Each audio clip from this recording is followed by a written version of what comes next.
Opa, pessoal, Lê aqui e hoje quero fazer, né, um react progressivo, né, um react antecipado, exatamente sobre o cenário transparente do Psyne, sobre o Akira deixou um legado inacreditável, tá bom? É porque eu fiz um react há um tempo atrás, reagindo ao vídeo, acho que do Sessão 4, reagindo... Caraca, deixa eu ver se deve estar por aqui, pô, acho que é um dos vídeos mais famosos do Psyne, pô. Ao Psyne falando sobre Dragon Ball. Ele falando sobre Dragon Ball, não me consta aqui, né? E lá eu usou bastante Psyne e tal, sobre os motivos que fez ele não gostar de Dragon Ball. Só que aí, né, eu gravei isso faz um tempinho já. Só que aí eu não postei. Aí eu ia postar bem na semana que aconteceu o que aconteceu com Akira. Que a Toriyama faleceu. Aí eu ia estar preparando, editando, querendo colocar ele naquela semana do Akira. Aí eu não postei. Exatamente porque eu não acho ético esse tipo de coisa, né? Principalmente porque o vídeo que ele postou é mais de um ano atrás. Aí o pessoal doidinho que sim, tem os haters dele, pra linkar, poderia ser até problemático. Então, antes de postar aquele vídeo, vou esperar mais tempo ainda para ninguém vir com esse tipo de coisa que eu acho muito antiético, reagir a esse vídeo aqui. Porque mesmo que a gente, você como telespectador, você não pode esquecer que criador, ele ainda é um criador de conteúdo, gente. Então, o criador de conteúdo, ele precisa criar conteúdo, então ele só estava sendo debochado, ele só estava sendo engraçado, e eu decidi ser chato, ser debochado junto com ele. Ou seja, ele estava usando Dragon Ball e eu usava ele. Então não tem nenhum problema. Mais de um ano atrás não tem problema falar qualquer motivo que seja. Se você falar, eu não gosto do Goku porque o cabelo dele é feio, não tem nenhum problema. Então, como aquele vídeo era de zoeira, antes de postar ele, eu vou postar esse vídeo aqui, um react a esse vídeo, dele falando mais seriamente sobre o que foi Dragon Ball e até mesmo de uma maneira bem mais ponderada. Aí quando eu postar depois daquele vídeo, vai ficar muito mais intercalado, eu coloco até um avisozinho para não dar nenhum problema, tá bom? Então vamos reagir a esse vídeo aqui, que é um vídeo realmente do Psyne falando de Dragon Ball. Bom, a esse ponto, todo mundo já tá sabendo da tragédia que foi perder o Akira Toriyama para um hematoma subdural, que até onde eu... E sinceramente, eu acho que o pessoal meio que jogou isso um pouco para baixo do tapete, mas, gente, eu só acho que já tá na hora da gente parar com isso. Já tá na hora da gente, pelo menos, tentar cobrar um pouquinho. Ah, ali é no Japão. Beleza que é no Japão. A gente não vai conseguir mudar nada disso. Eu tenho a mais absoluta certeza. Mas, ao menos, a comunidade saber que existe esse problema. Da gente não... O Akira morreu de trabalhar, gente. Ele tava com esse problema. E ele postergou a ida ao médico porque tava trabalhando. Tem até o meme que o pessoal fala que o Akira, ele era um cara preguiçoso. Sim, ele era um cara preguiçoso. Ele tinha preguiça. Só que ele sempre foi um cara esforçado. E por isso que ele fez a obra que ele fez. Ele queria sempre facilidade, mas ele nunca deixava de não entregar o que ele queria, tá bom? Então, pô, pensar que a gente tá tendo nossos mangakas morrendo, com problema, com prazos apertados, o Akira sendo o Akira Toriyama, simplesmente o autor de uma das obras mais influentes do Japão inteiro e do mundo, tendo prazo apertado, para a empresa bilionária não ter o mínimo de respeito com a própria integridade do corpo dele. Talvez, só talvez, eu acho até meio pesado, porque talvez a gente não tem que esquecer da quesito cultural, né, do Japão. A gente não pode simplesmente jogar tudo em cima da empresa, porque eu já vi, tá? Um amigo meu que mora no Japão, literalmente tem funcionário que é mandado embora porque ele não vai embora. Os caras trabalham para morrer e isso para eles é honroso. Pessoal que literalmente fica fora do expediente sem receber. Isso é tipo algo cultural quase, de você ter que forçar o cara a sair do trabalho, para você ter noção. Então, eu acho muito importante a gente também ponderar, mas mesmo assim, não justifica que talvez se a gente tivesse tido que ele tivesse parado, se a gente não tivesse cobrando tanto, sei lá, se ele tivesse focado mais na saúde. Ele já tinha falado disso, da saúde dele e tal, não é a primeira vez, é até meio triste, pô. Fui ver umas coisas antigas, umas falas antigas que foram fazer uma conexão só agora. Se ele tivesse cuidado mais, a gente talvez não tivesse perdido ele com 68. Talvez uns 70, 73. Poxa, pra ele pelo menos estar vivo pro Daima. Pra gente poder ainda ter um pouquinho mais dele, mas é o que aconteceu, infelizmente, tá? E eu acho que a gente devia dar um pouquinho mais de atenção a isso de... Gente, temos que começar a valorizar mais o criador. Respeitar mais e talvez a gente pelo menos ser consciente, ao menos ter consciência, sabe? Ao menos quando a gente for analisar, quando a gente for falar, a gente lembrar. Beleza, só que o autor da obra que eu gosto, ele pode estar lá se matando e trabalhar. É meio triste isso. Pelo menos ter consciência. Ah, não muda nada. Muda pelo menos na sua consciência na hora de você consumir a obra. No respeito que você vai ter. Ao menos a gente saber que está tendo um grande sacrifício daquilo que está sendo feito.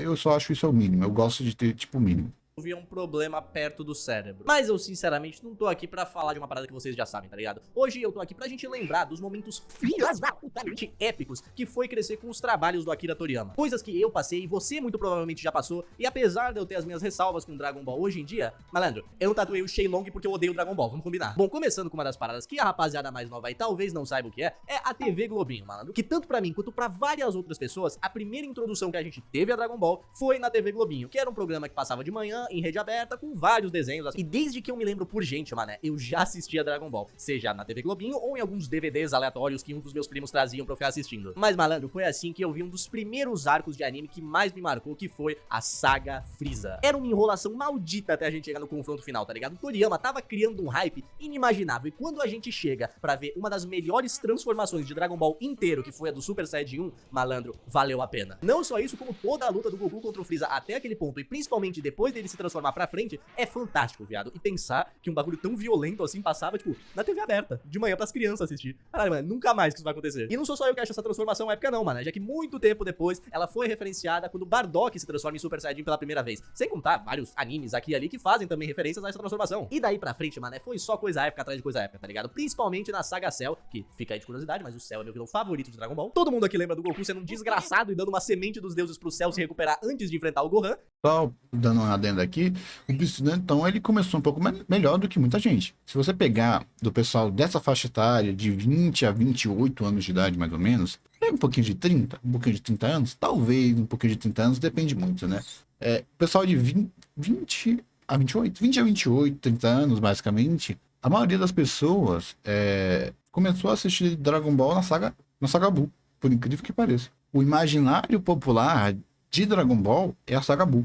Provavelmente ela teve alguma reprise, alguma coisa assim, porque boa parte das pessoas, eu comecei a assistir Dragon Ball pela saga Buu, pra você ter noção. Eu lembro de quando eu fui caçar, assistir Dragon Ball, e eu estranhei muito quando eu comecei a assistir pelo Z, por causa da diferença de traço. Eu estranhei pra caramba. Caso o pessoal não saiba, eu assisti o clássico 2 vezes, o Z umas 5 vezes e o GT umas 7 vezes, por aí. Ale, você falou isso em outro vídeo e o número tá diferente. É mais ou menos, é média, tá? É média. Eu vivo esquecendo, minha memória não é tão boa pra esses negócios de exatos. Mais ou menos assim. Eu sei que o clássico foi só 2 vezes. Aí o Z foi uma média de 5 vezes. E o GT de 7 a 9, alguma coisa assim, porque o GT é bem menorzinho e eu acho o final do GT ainda algo que me pega muito. Mesmo isso na porcaria. E o Super eu só assisti 3 vezes. Não, 2 vezes, basicamente. Então eu assisti bastante e o mangá eu li só 2 vezes. Provavelmente eu vou acabar lendo de novo, vou procurar alguma versão colorida. Então o Psyllium, ele teve de sorte que ele começou na saga Frieza, só a melhor saga. E não é que tipo que o Super Saiyajin ele é tipo uma boa transformação. Sinceramente, em quesito de lore, o Super Saiyajin é a melhor transformação de Dragon Ball, tá?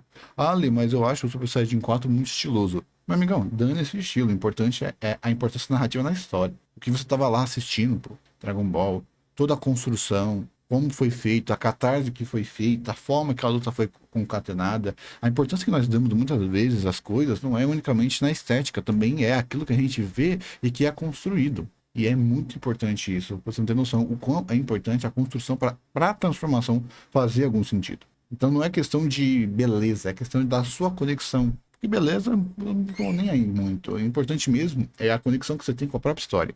Não tem muito o que você quer dizer. O Super Saiyajin 4 ele é uma transformação muito criativa, muito bonita, eu adoro o conceito dela. Para mim, os ups de poder do GT foram ups muito orgânicos, tirando do Super 17.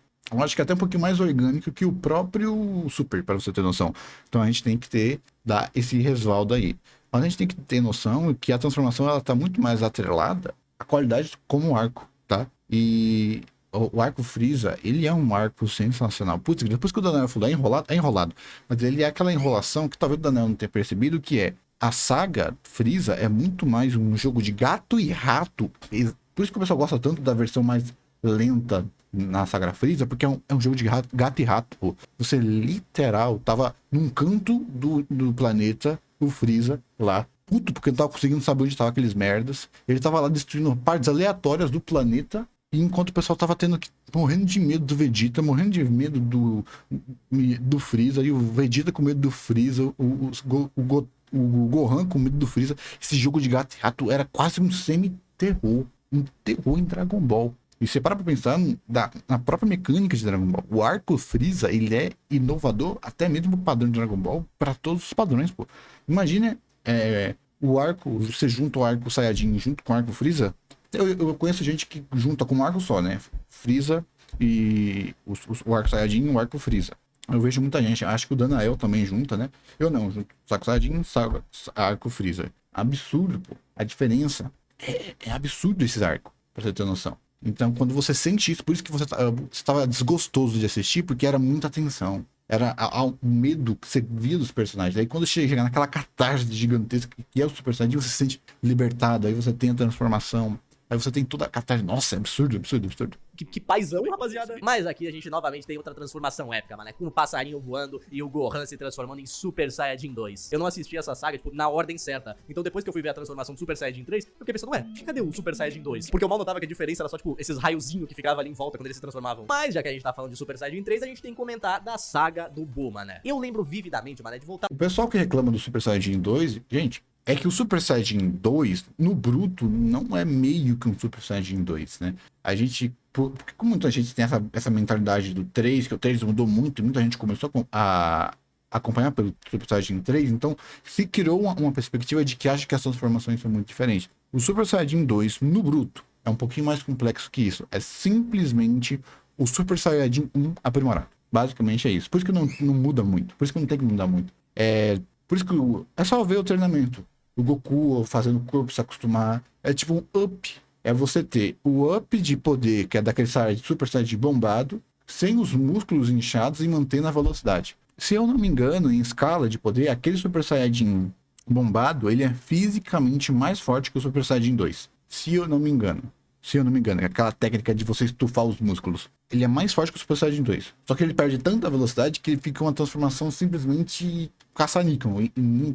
Então o Super Saiyajin 2 é você buscar um estado da transformação que equilibra força, velocidade. Isso que é o Super Saiyajin 2. Então meio que essa visão que a gente tem pós-moderna de transformações tem que ser diferentes. Tipo One Piece, tipo Naruto. Pô, tá Naruto tem mudanças muito grandes nas transformações. Não era pra ter no Super Saiyajin 2. Ele era literal pra ser só uma versão 2 do Super Saiyajin. Não tem isso que acontece. Por isso que não mudava tanto. E vamos começar, gente. Década de 90. Quem começou isso de transformações, quem popularizou foi Dragon Ball. Então, e o que ele que estabeleceu? O mais rápido que eu podia da escola pra não perder um episódio dessa saga. Mesmo que essa tenha sido a saga que a minha mãe menos gostava de me ver assistindo, já que, né, um dos personagens muito presentes era o Mr. Satan.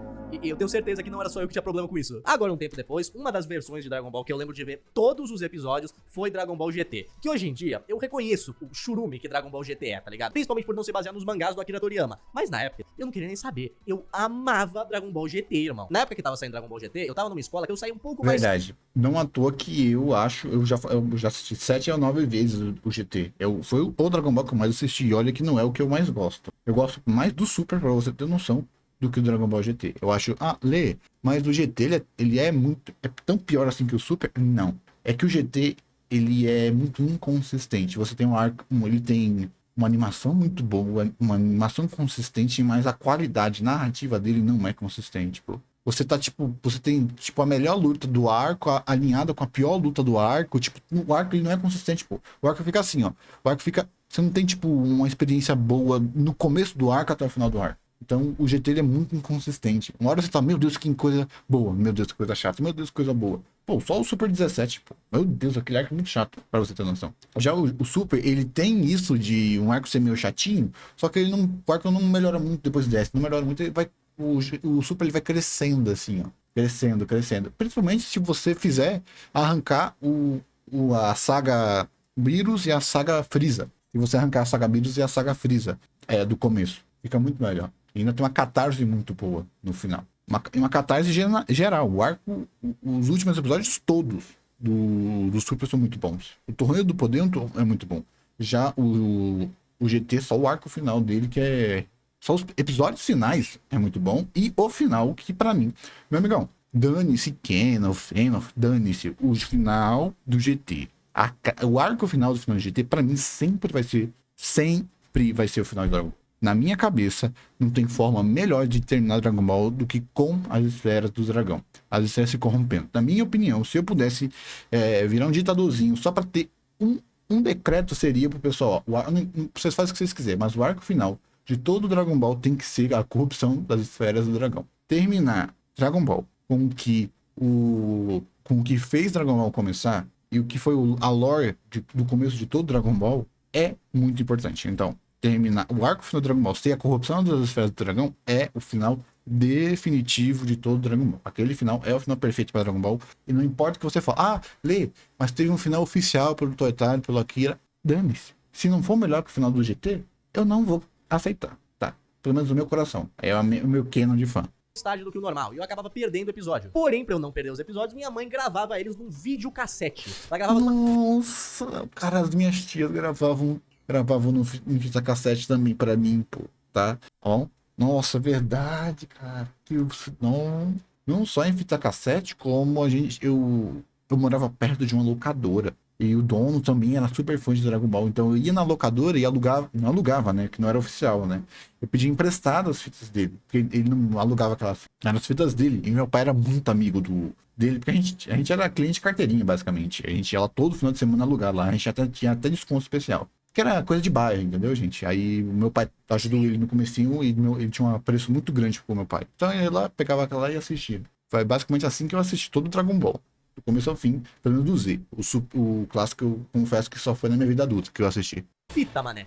Que tempos jurássicos eram esses? E essa única fita que a gente tinha um problema de que às vezes ficava em preto e branco, tá ligado? E eu lembro que quando o Goku tava se transformando em Super Saiyajin nível 4, a filmagem inteira ficou em preto e branco. E eu fiquei mó tristão porque eu queria ver em cores. Ai, nossa, que infância difícil. Sem contar que uma das maiores vergonhas que eu passei na minha infância foi por conta de Dragon Ball GT, mané. Que num dia aleatório que eu tava vindo pra casa da minha avó, eu coloquei ali pra assistir um episódio de Dragon Ball. E aí meu tio e minha tia estavam ali na sala, trocando ideia e pá. Mas o episódio que estava passando nesse exato dia era dos Kaiôs puxando a cauda do Goku pra fora. Eu não preciso nem falar que eu nunca mais vi um episódio de Dragon Ball na casa da minha avó depois desse dia, né? Mas não foi só com Dragon Ball que o Akira Toriyama fez história, mano. Já que Chrono Trigger foi um dos RPGs que eu mais amei, que eu mais joguei. Eu fiz um vídeo... Aí eu vou ficar devendo. Eu não sou o cara dos jogos, tá, gente? Eu sou um cara que realmente não jogo muito pouco.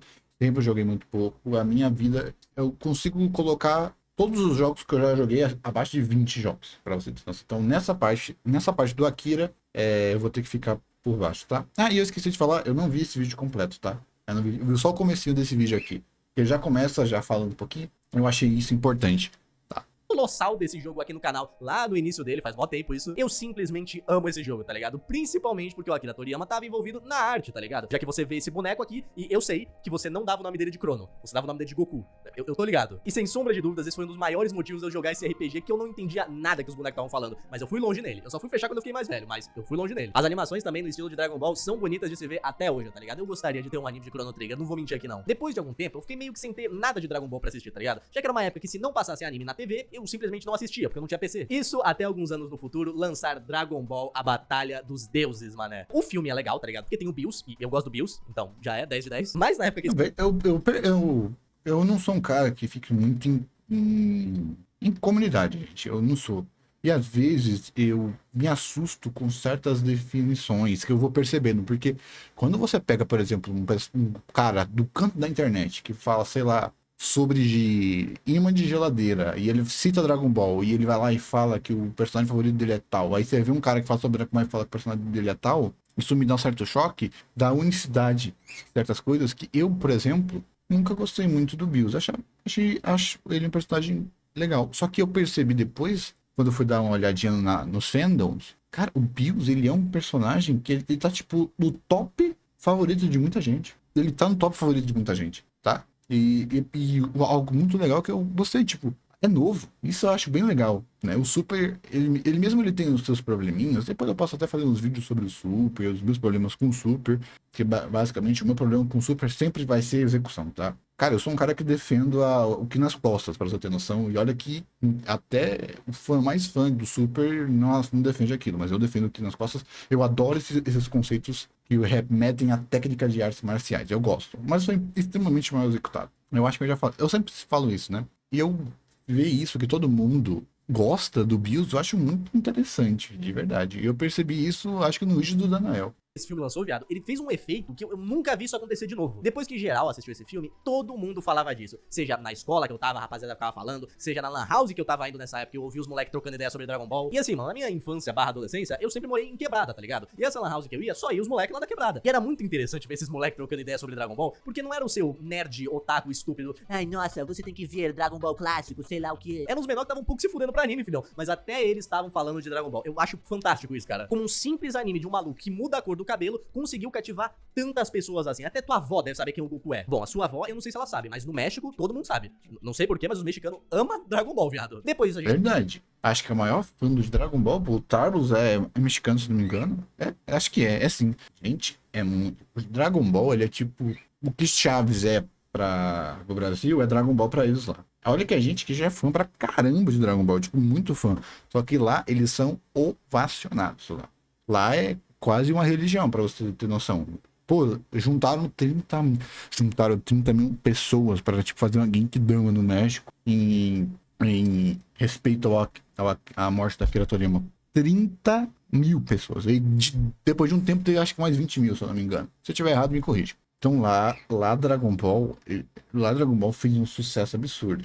Por que você acha então que o Dragon Ball teve esse efeito tão universal? Dragon Ball ele tem uma coisinha bem simples, gente. Vamos lá. Todo tipo de obra, ela tem um muro para você pular para gostar dela. Lê, você acha que um anime que fale sobre a vida de Esquimó vai ser tão universal quanto um anime que fala sobre futebol? O que isso significa? Cara, eu sempre percebo que as minhas analogias são péssimas. Quão mais universal é a mensagem do anime, da obra, mais fácil é para as pessoas gostarem. Cavaleiro do Zodíaco, por exemplo, fez muito sucesso aqui no Brasil, mas não fez sucesso mundial. Um dos motivos a animação envelheceu muito mal, não vou mentir, o ritmo envelheceu muito mal, e querendo muito mais, boa parte do que faz Cavaleiros ser Cavaleiros é Zodíaco e cultura grega. Então, se você não se interessa tanto por Zodíaco, pô, gente que gostava de um personagem, dane-se o desenvolvimento. Não, gosto do Milo porque é de escorpião, eu sou de escorpião. Dane-se a personalidade dele, pra ter noção. Então, quando você tem uma obra que você depende de gostar de signo ou da cultura grega, você tem o quê? Um limitante. Dragon Ball não tem cultura limitante. Dragon Ball criou a própria cultura dentro, é baseado numa cultura global, não tem limitante, por exemplo, ele é baseado na cultura chinesa com a Lenda do Oeste, mas ele não tem limitantes da cultura chinesa, ele tem uma linguagem universal. Então Dragon Ball, ele é um anime que o cara aqui do Brasil, com a cultura do Brasil, consegue entender e consegue se identificar, um cara do México consegue se entender e se identificar, é um cara que um americano consegue entender e consegue se identificar, e é um cara que no Japão consegue se entender e se identificar. A cultura, aonde se passa e o que aborda Dragon Ball é muito universal. Luta você tem em todo lugar do mundo. Comédia você tem em todo lugar do mundo. Não é tipo ninja. Ninja, pra você gostar de ninja, você tem que entender o que é ninja. Igual Naruto, por exemplo. Você tem que entender... pra você valorizar o que é ninja, você tem que valorizar o que ninja significam. Então, se você não gosta de ninja, Naruto ser um anime de ninja, pra você é irrelevante. Vamos lá, para você valorizar a ambientação europeia de Fullmetal Alchemist, você tem que saber o que é a ambientação europeia. Aqui a gente do Brasil, a gente olhava aqueles cenários de Fullmetal e não entendia nada. Já Dragon Ball, ele criou a própria lógica interna do universo dele, que é maluca, ou seja, qualquer um, o universo de Dragon Ball é para ser maluco. Então ele vai ser maluco pro Japão, ele vai ser maluco universal pro americano, ele vai ser um maluco universal para um brasileiro. Então a experiência de Dragon Ball, ela é muito universal. Ou seja, você não tem múltiplas interpretações, mais ou menos, de vários tipos de Dragon Ball. Então você torna uma obra muito universal. Por isso que ela bombou tanto. Não foi só o acaso, gente. Não foi só o pessoal metendo Dragon Ball para passar em tudo que é canto, que você não faz um fenômeno assim. Porque a gente tem várias e várias obras que foram passando infinitamente forçadas pelas emissoras. Pô, emissora gratuita, que passava episódios em loop. E esse tipo de episódio não viveu. Porque precisa ter uma substância, além de você forçar a assistir em tudo que é lugar, para você vencer o teste do tempo. Talvez naquele momento as pessoas assistiam muito, mas você criar fãs, aí que faz a obra ter que criar mesmo laços. Então você acaba tendo esse tipo de desenvolvimento. Então por isso que Dragon Ball foi tão avassalador, porque ele é uma obra muito universal. E por causa do começo dele. Dragon Ball é muito completinho. Uma obra que muito evolui com você. Por quê? Você é criança, você assiste o Dragon Ball clássico, por exemplo. você vai se divertir muito, porque o anime vai ser divertido. Aí você cresce, você tem aquele sentimento, ai, eu tô crescendo, tô muito adulto, tal, tô muito adultão. Ó, e aí você vai assistir Dragon Ball, que já tem aquele quê de violência pra você sendo aquele adolescente que, ai, olha como eu sou adulto por ver violência, olha essa violência de Dragon Ball, eu sou muito adulto. E quando você vira adulto, você começa a admirar Dragon Ball pelas nuances que Dragon Ball tem, pela técnica de Dragon Ball. Então Dragon Ball, ele tem uma qualidade, ele é simples o suficiente, mas é complexo o suficiente. Ele é simples para uma criança gostar, mas complexo o suficiente para o Danael fazer uma análise mega profunda da narrativa, o narrativando fazer uma análise mega profunda de narrativa, ou seja, uma obra tão simples para uma criança assistir, mas que tem uma complexidade muito grande para você, sendo estudioso de mangá, você sendo estudioso de narrativa, estudioso da técnica quadrinística japonesa, para você gostar. Então por isso que, ou seja, não é uma obra tipo um Dora Aventureiro. Nossa, a minha infância inteira eu assisti Dora Aventureiro. Você adulto vai conseguir assistir Dora Aventureiro? Ou seja, é um anime que se sustenta tanto na nostalgia quanto sem nostalgia. Dragon Ball é muito divertido, até mesmo com nostalgia. Ao ponto que eu vi muita gente que foi assistir o Kai e não gostou de Dragon Ball Kai porque ele era muito rápido e ele queria aquele teor mais lento do original, porque o pessoal tá, como eu já falei, saturado com animes mais rápidos. Então você não quer rushar o sentimento, você quer entender todo o sentimento naquela mesma lentidão de antigamente. Olha que bizarro. Então Dragon Ball ele tem várias nuances. Deve ter muito mais coisa para analisar que justifique o sucesso gigantesco de Dragon Ball. Eu não acho que seja unicamente, exclusivamente sorte. Sem dúvida tem, questão de sorte não tem como. É igual eu vou falar que o Naruto ter bombado graças à internet não foi uma questão de sorte. Não tem como não falar isso. Mas colocar só que Naruto foi sucesso só por causa da internet é muito eufemismo. Não tem isso só. Não é só isso. Você não consegue colocar a popularidade só no teor de exposição. Ele tem uma qualidade. Naruto bombou no clássico. Qual é a fase favorita de 90% das pessoas? Até quem assistiu depois do boom. O clássico de Naruto. Mesma coisa do Dragon Ball. Ou você acha que é tão universal a saga favorita das pessoas seria a saga Freeza? Ou muita pessoa achar a saga Cell divertida e preferir a saga Cell por ela ser uma saga muito disruptiva. Esse sentimento universal mostra a qualidade. Que às vezes você só precisa ser mais sensível. É aquilo, né? Você só percebe certas coisas quando você estuda sobre elas. Deixa eu ver se eu acho aqui para mostrar para você. Eu li essa thread, eu achei ela espetacular, de um professor de mangá. Cadê? Eu acho muito importante mostrar ela para você. Aqui, ó. Eu mostrei isso. Ó. Tá vendo? Cadê? Aqui, ó. Tá no meu perfil, ou você pode pesquisar aqui, ó. Israel Guedes, aqui bonitinho. Ele postou um dos grandes motivos de Dragon Ball ser esse fenômeno, além da qualidade narrativa, tá bom? Para você ter essa pequena noçãozinha, para você ver. E você às vezes só percebe, ou seja, o que eu tô falando? Dragon Ball é simples o suficiente para uma criança gostar. Ele é entre aspas, o suficiente para um adolescente que tá querendo se achar adultão gostar. E ele tem qualidade suficiente para um professor que estuda a arte do mangá ter qualidade técnica o suficiente para ele estudar, elogiar e ser uma referência até para os dias de hoje. Com a mudança de 360 graus que a indústria teve nesses quase 40 anos. Quase 40 anos exagerei, né? Uns 30 anos no total. Então, tem coisa lá. O Akira Toriyama não é um autor de uma obra só.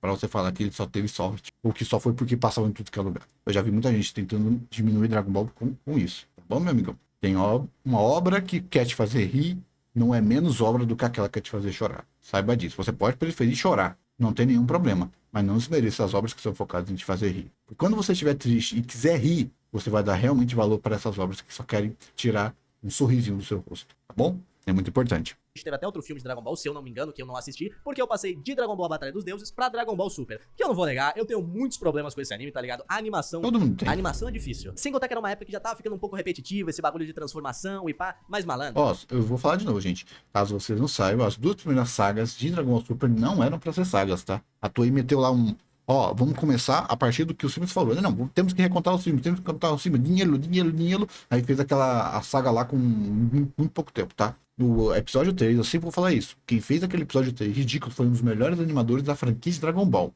E um dos mais rápidos. Só que não deram tempo suficiente, por isso ficou daquele jeito, tá?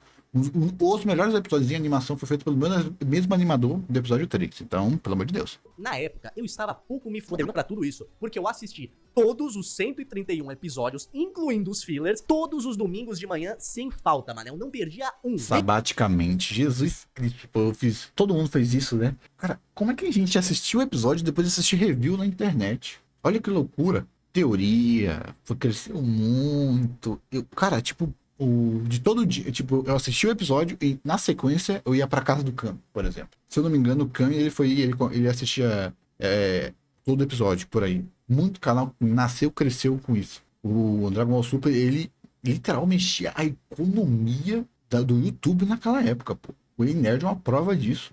O Fred, eu acho que fazia a mesma coisa também. Acho que todo canal de anime fazia. Numa projeção gigantesca. Tipo, o problema é que era tanta gente. Eu, por exemplo, eu assisti o episódio e depois eu assistia, tipo, 4 canais falando sobre. Ou seja, não é tipo. Era tanta gente querendo saber mais sobre Dragon Ball Super que meio que não tinha canibalismo, por exemplo. Ou seja, quanto mais melhor. Não tinha isso de, você postar primeiro vai ter quem postar em segundo não vai ter chance. Não, pô. O canal pequeno começou a crescer. Claro que quem posta primeiro e quem é mais famoso vai ter uma vantagem. Mas ainda sobra público. Porque o público não vai assistir só um vídeo falando sobre o episódio. Vai assistir vários, pô. De Dragon Ball Super. Caraca, bicho. Olha isso. Desde a introdução com o Bills, que tem bastante diferença do anime pro filme, até o Torneio do Poder, onde a gente tem o Jiren e, meu Deus do céu, mano, o ET Bilu tá diferenciado. Eu não tava nem aí pra animação, mano, eu só queria ver o Goku lutando contra o Hit, virando Super Saiyajin Blue com Kaioken. Eu nunca vou me esquecer do nome desse lobo furry, o Basil, porque o nome dele me lembra Brasil. Foi nessa época também que eu descobri que a voz do Freeza é mega fininha, e eu fiquei até um pouco surpreso, porque na dublagem brasileira é uma voz mega grave. O Torneio do Poder também tem seus altos e baixos, tá ligado? Mas ter o Jiren sendo introduzido e a transformação do instinto superior, meu Deus, mano. Caraca, a construção do instinto superior é muito massa.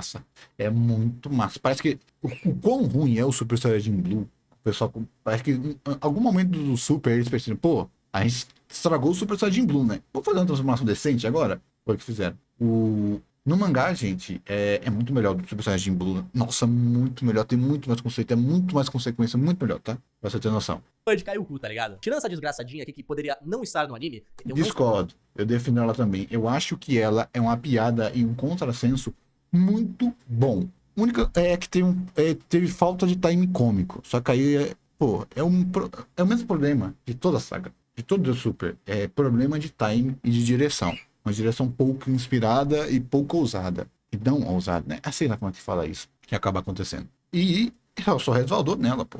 É que ela doeu um pouco mais porque o pessoal deu uma forçada, pô. Mas no mangá ela é super engraçada. Eu acho muito bom. Esse quê de distorção da beleza. Eu adoro quando obras fazem isso, pô. Eu sentiria a menor falta. Outra coisa, no Super, ela fica indignada com o Kuririn, porque ela acha o Kuririn feio e pra 18, que é bonita. No mangá, eles consertam isso. Porque ela, pra esse jeito dela, ela é linda, bela. Toda mulher é linda. E ela não aceita a 18 ter um cara tão lindo quanto o Kuririn no mangá.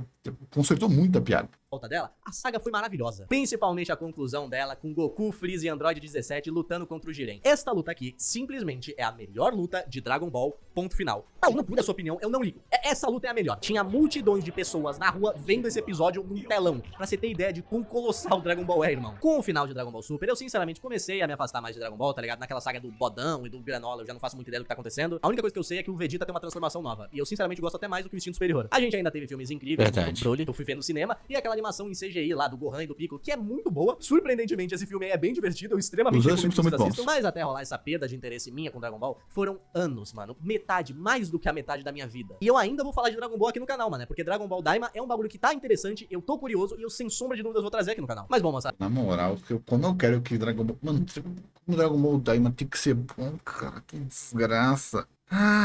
Eu vou chorar se eu não gostar de Dragon Ball Daima, velho. Ó, gente, eu já tô avisando aqui que Dragon Ball, eu sempre falo que as obras, pra mim, as obras têm no meu mínimo, no meu máximo, pra mim fazer gostar dela. Meu amigo, que eu vou me esforçar pra gostar do Daima. Meu amigo, a animação do Daima pode ser pior do que Shumatsu no Valkyrie. Eu vou achar alguma coisa eu vou ativar meu modo fanboy, tá? Eu já tô avisando aqui. Pro Daima, não, se eu for fazer vídeo falando dos episódios do Dragon Ball Daima, eu vou ativar meu modo fanboy 110%. Eu me conheço, eu Me conheço. Cara, eu tava chorando vendo as músicas do Dragon Ball Z, velho. Putz grila, que música linda do caramba. É aquela música que eu coloquei no final do meu vídeo, do Hero, né?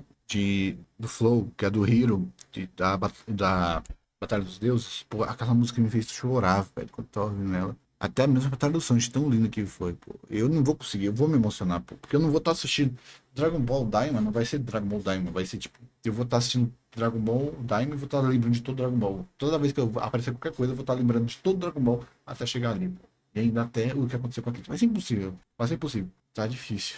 Eu demorei um pouco pra trazer esse vídeo, porque eu não queria simplesmente vir aqui e falar, ó, o Akira Toriyama morreu. Pronto, monetizei. Próximo vídeo. Eu sempre tento levar Foda isso aí, mano. Eu fiz um vídeo falando sobre a morte da Kira na sequência que ele tinha morrido. Pô. Na moral, velho. Eu tava muito alterado. Eu nem sei se eu vou conseguir postar esse vídeo. Eu tava muito triste, mano. Eu tava virado. Eu tava acordado quando saiu a notícia lá pra meia-noite, uma da manhã. Quando eu vi aquilo, eu só não consegui dormir. Eu vi, falei, mentira. Vi que tava no lugar. Tava num lugar que era verdade, né? Vi que era uma fonte confiável. Fui em outras fontes. Fechei tudo, desliguei, deitei e não consegui dormir.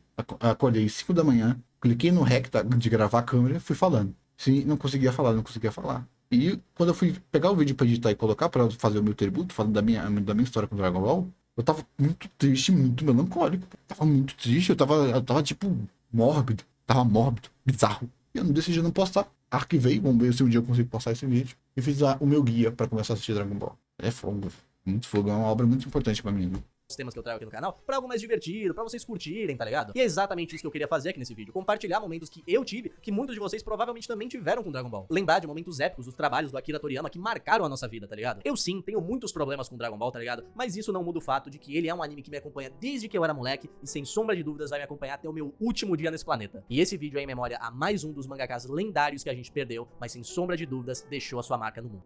Será que eu preciso ler o mangá de Dragon Ball? Mas, assim, na moral, se tu não leu o mangá de Dragon Ball, lê, mano. De verdade, de verdade. Existe o fã que lê o mangá e tem o fã que não lê o mangá. De verdade. Eu acho que se tiver uma época pra começar a ler o mangá de Dragon Ball do zero, do zero. Ah, não quero do zero. Tá bom, pega da Saga Saiyajin, se você quiser, então. Mas acho interessante começar do zero. Eu acho que realmente vale muito a pena. Vale muito a pena. Tá, sim. É que eu não vou saber se tu lê o mangá pra falar. Mas se tu tiver a oportunidade de ler o mangá de Dragon Ball, se te der um interesse, o mínimo de interesse possível, na moral, dá uma chance. Pô. Eu acho que a sua visão de Dragon Ball vai mudar um pouquinho. Eu acho que você vai conseguir enxergar um pouquinho a genialidade que tem além da escrita, além dos desenhos de Dragon Ball. Bom, qualquer coisa, vê lá, dá uma lidinha lá naquela thread, porque aquela thread não faz só Dragon Ball, tá, gente? É questão de como os mangás são escritos por si. Só usa Dragon Ball como o exemplo cabal daquilo. Então, tá bom? Ai, olha só, na hora que eu vi, ó, o vídeo do Danael, na moral, como é que eu mostro aqui? Ah, não tinha visto aqui, ó. Vê esse videozinho aqui do Danael, esse vídeo aqui eu já assisti, não vou fazer react dele, exatamente porque eu literal não tenho nada pra acrescentar nele. Mas o que eu ia falar prefiro essa saga ou outra saga, entendeu? Pra tu ter noção. Então, é um fufu do Danael falando um pouquinho sobre Dragon Ball. Acho que a única coisa que eu tenho a adicionar, já vou aproveitar aqui, gente, parem de querer julgar o luto das pessoas, pô. Na moral, vocês nunca tiveram. O problema é que tem muita gente jovem, né? Mas na moral, vocês nunca tiveram uma experiência de luto, não, na vida de vocês. Nunca foram num enterro, não? Nunca foram. Pra ter tanta sensibilidade, as pessoas têm lutos diferentes. Então deixa cada um com da sua espécie de luto, tá? Isso é muito desrespeitoso. É aquele tipo de, você não tá chorando compulsiosamente no velório e você não tá sofrendo luto, tá? Pelo amor de Deus, você tem que respeitar como as pessoas sentem e agem com o luto, tá? Não precisa ser muito vivido para saber que as pessoas reagem diferente a esse tipo de sentimento que não é um sentimento agradável e muitas das vezes. Isso de, temos que celebrar a vida, é só um discursinho bonito, não é tão fácil de aplicar na sua vida, tá? É muito difícil, tá bom? E quanto mais você, cada um, tá? Só respeito, tá? O pessoal cobrando o Danael, pô, gente, deixa cada um. Era óbvio. Se você percebeu, não, o Daniel era muito fã e ele não tá falando nada, eu acho que não precisa ser um gênio. Se tiver 2 neurônios, já dá pra saber, isso afetou muito ele, por isso que ele não tá falando, tá? Tenha só respeito. Pare de julgar a todo mundo como se fosse você, tá? O paradoxo da empatia é uma porcaria. Mas obrigado, falei, valeu, fui. Se inscreve lá no Cenário Transparente. Eu pego um pouquinho no pé do Psyne, mas é só pegar no pé dele. Falou.